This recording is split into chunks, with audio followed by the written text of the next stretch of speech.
Hi, hello everyone. So I wanted to do a quick video on this is more of a way to apply the same thing that Wyckoff did on the intraday, but apply it to the daily chart. The idea here is use the tape reading chart and just apply it for the daily chart and see how demand overtakes supply to go up and how supply overtakes demand to go down. I'm doing this because there's a lot of incorrect education out there where, it's I don't even know what to say, but basically it's all garbage. So I'll show you clearly how supply overtakes demand, demand overtakes supply, and you see the turning point occur. Anyway, so we'll take a look at the SPY, and we'll just take a look at these two turning points. One is up here. This one, oh, what is this?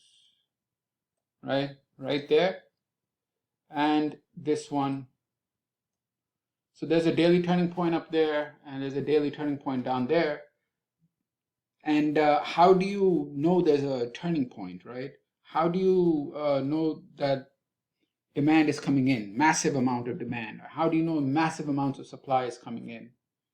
Right, so for this, obviously you need volume analysis and all of that, but it's not rocket science. All right, really, once you get used to it, it's just you just wait for it to happen. All right, so the chart on the top left is the weekly. The chart on the bottom left is the daily. So we look at weekly, got the daily. We'll just look at the focus on the daily, and on the middle column, I have a Renko with volume, and underneath that's very, very important chart. Nobody has done this, so you're not going to find this anywhere on YouTube or online. Wyckoff did it for the intraday basis, meaning for the intraday, but it was very very minutia. It was on a tick by tick basis because you didn't have this kind of volume that you have today. So I've done this on the intraday for nowadays markets nowadays, which have more volume. But now I'm going to show how it can be done for the swing, and show how it's the same idea, same exact idea. It's so surprising how how it's the same thing. Either on the intraday or a higher time frame, it's the same thing, same idea, which is the real law of supply and demand. Is when supply is greater than demand, market goes down. What that means is there's the turning point, and vice versa. So let's get into it. So now you're going to see, pay attention to the daily and its corresponding tape reading chart. All right. So you have on 6/8 to 6/15. We're gonna look very closely at this. 6/8, we had 62 million shares, then 86 million shares, then 76 million shares, then 96, then 101, then 110, and then finally a 114. That's climactic action, especially when you have the biggest volume in the last 30 bars, followed by the biggest volume in the last 58 bars down. That's this distribution. When you break this chart down, when you take the daily and you break it down, right? I know folks will typically do the higher to lower time frames. So daily, the 4 hour, 3 hour, 1 hour, and then all of that. But how do you break it down with volume? So what we see here is the Renko, and you have the point and figure on a $1 box and $1 brick.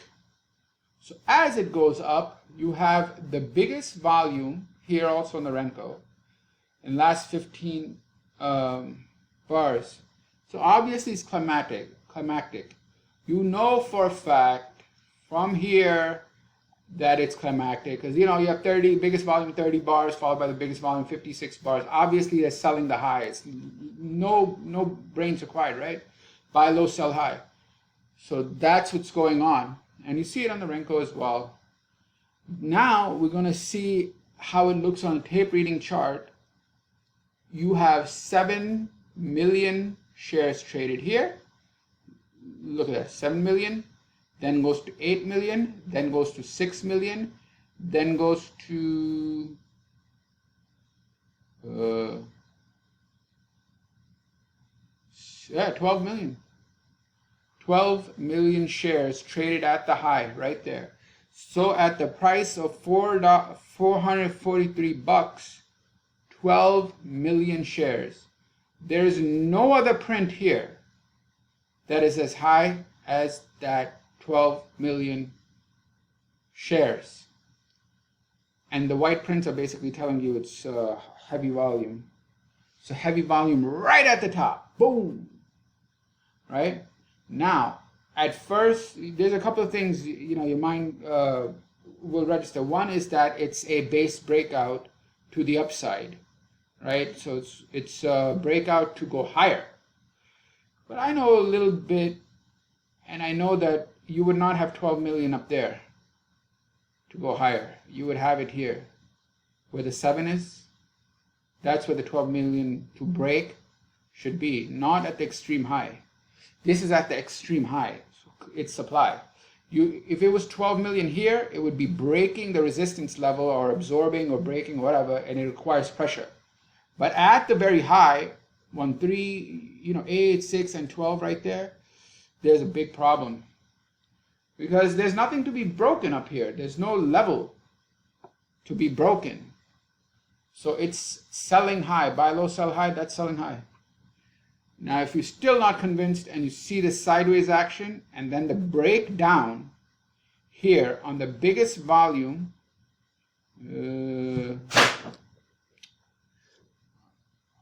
on big volume, right, you have about 31 million shares that take out the low. If all this is a climax and this is your change of behavior or the breakout to the downside. That's all it is. You know it. That's what it is. That's your sell. At first, it could be a buy because of the base and the break, but the 12 at the top followed by this and then the selling after that is basically climax change of behavior. This is how it works. This is exactly how it works. So after that, so right here, you can sell the on the test. I mean, it doesn't go all the way back up because it's in the, going down.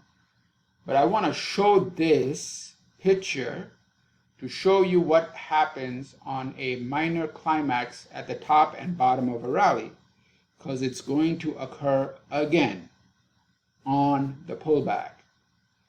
All right, so that's what happens up here, and now it starts to go down. We can see that the rally stops here and the pressure on the daily starts going down, down, down, down, down.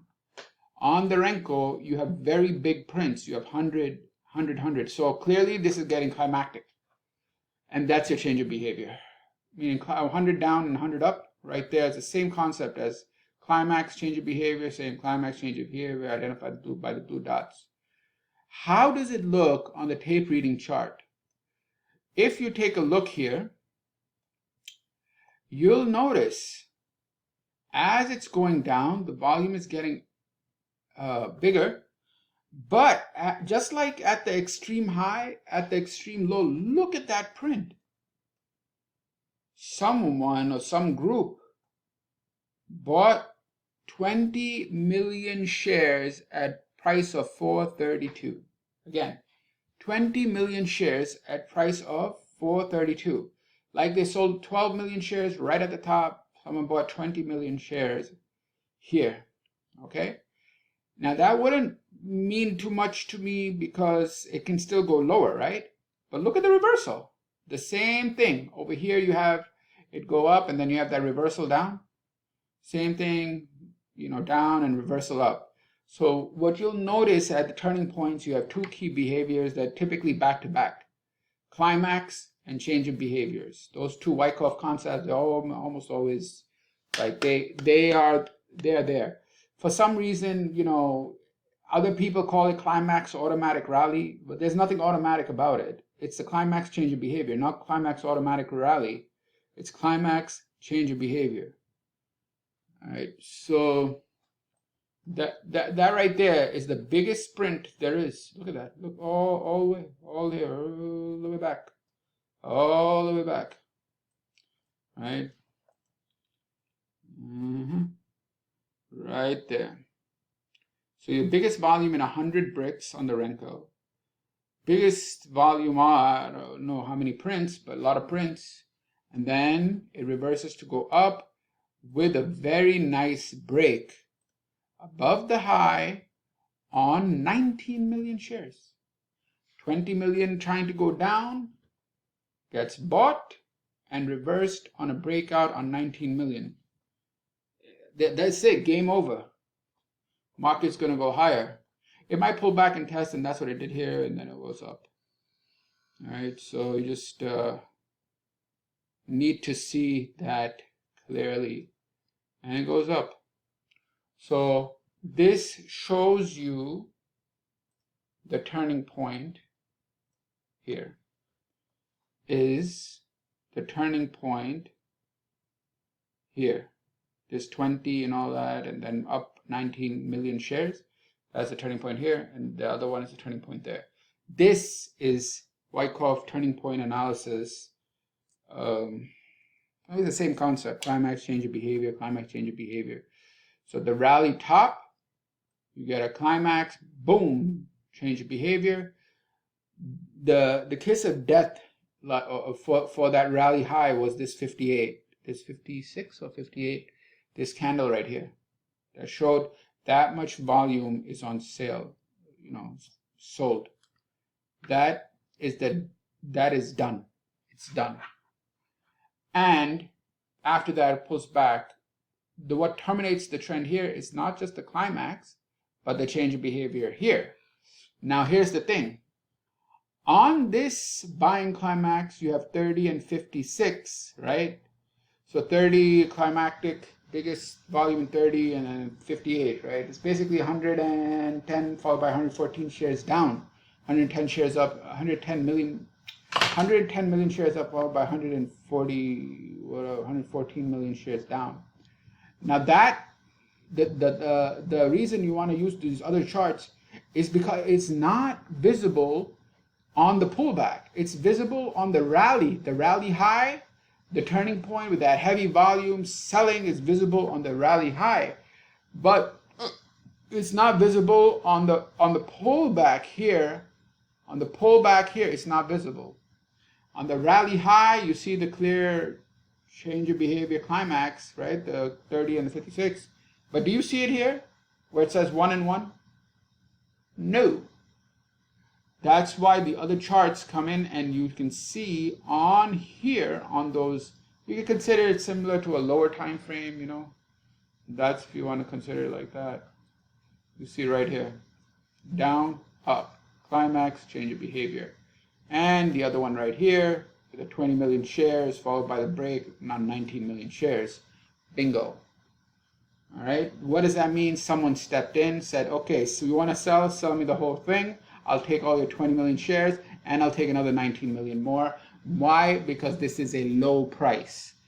Over here sold. Why? Because this is a high price. That's all it is. All right, so this is how you do turning point analysis. Now, this can be done using the techniques I've shown here, because it really doesn't matter what type of chart you have. You need to see the behavior clearly. You need to see selling and you need to see buying. How you do that, you can use a variety of charts. Okay, so, but note that if you just look at the daily, it's going to be visible sometimes it's not visible. So you need other types of charts, and intraday or lower time frame or smaller brick size charts to see how the pullback is developing. And for that, you can use any chart. You could even just use either hourly or 30-minute chart. If you want to use minute-based charts, you can use that as well. I prefer these charts because they take out the element of time. When you take out the element of time, you can just look in a range and see how much volume is there. If you're going to use the other charts like a wave chart, guaranteed the wave chart would have climactic action right here and change of behavior right here. So for that, you want to use, if you're going to use the daily, then alongside it, use I think like 30-minute or hourly. It will show you for sure heavy volume on the way down and heavy volume on the way up. And you can use that. You know, you can use that. It'll show you very clearly. I've used that in the past as well. So, I mean, however you want to do it. If you don't want to see the element of time, you have to use Renko, range, or PNF. These two are good enough. If you want to see the element of time, you want to use a bar or candle chart with a Weiss wave, you know, either 30-minute or hour probably will do it also.